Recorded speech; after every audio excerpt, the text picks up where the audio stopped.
Un peu de respect pour monsieur Lysia. Vous n'avez pas le droit d'hurler comme bon vous semble. Pensez à l'image qu'on donne ici.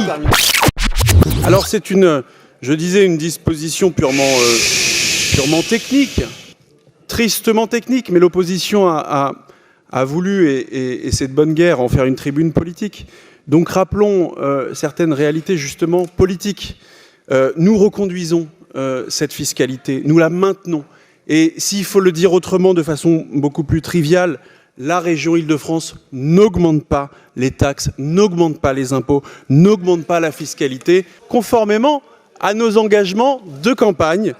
Et j'aimerais simplement terminer mon propos. Et nous ne nous réfugions pas derrière tous les prétextes fallacieux pour augmenter au hasard la taxe foncière de 52%. Mais j'ai bien compris. Monsieur Germain, vous n'êtes... Manifestement, Monsieur Germain, ça ne vous sentez pas visé. Mais permettez-moi, on a le droit de parler Monsieur de l'ensemble. Germain, je vous rappelle à l'ordre. Je vous rappelle à l'ordre, non pas sur la taxe foncière à Paris, mais sur votre comportement à l'instant. Laisse monsieur Lysia finir.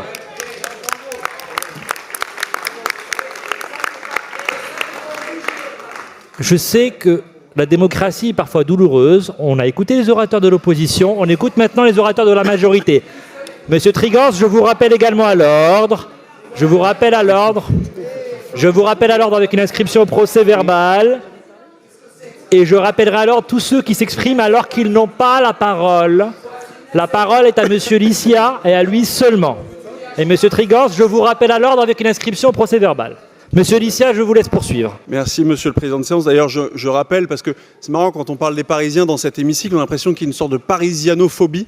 Mais les Parisiens sont des franciliens qui ont autant besoin, si ce n'est plus, d'être défendus dans cet hémicycle. Chut, monsieur Trigance, vous qui travaillez pour l'éducation nationale, comportez-vous correctement d'abord. Pensez à l'image qu'on donne ici. Enfin, il y a un minimum de bonne tenue quand même. Il est en train de s'exprimer. Vous n'avez pas le droit d'hurler comme bon vous semble.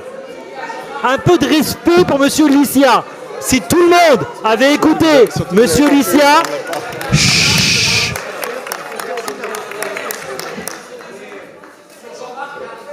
Non, mais... Eh bien, monsieur Germain, s'il le souhaite, monsieur Germain, s'il le souhaite... Non, je ne ferai pas une suspension de séance pendant le propos de monsieur Lysia. Je la ferai après si vous le souhaitez. Je veux le dire très clairement, la seule chose qui pose problème ici, c'est quand des orateurs commencent à hurler et à interrompre monsieur Lysia quand il dit des choses désagréables. C'est tout. Monsieur Trigance... Monsieur Trigance, je demande vraiment au président de groupe de faire la police dans leur assemblée. Rappel au règlement. La parole est à monsieur Lysia et j'aimerais qu'on l'écoute jusqu'au bout comme on a écouté tous les orateurs de l'opposition. C'est aussi simple que... Pardon, j'aimerais faire un rappel au règlement. Allez-y monsieur Lysia. Article 18, police des séances. Je crois, monsieur le président, que c'est la première fois depuis le début de ce mandat qu'un orateur est interrompu de cette manière-là dans notre hémicycle. Et je demande des sanctions. Pardon, je demande des sanctions.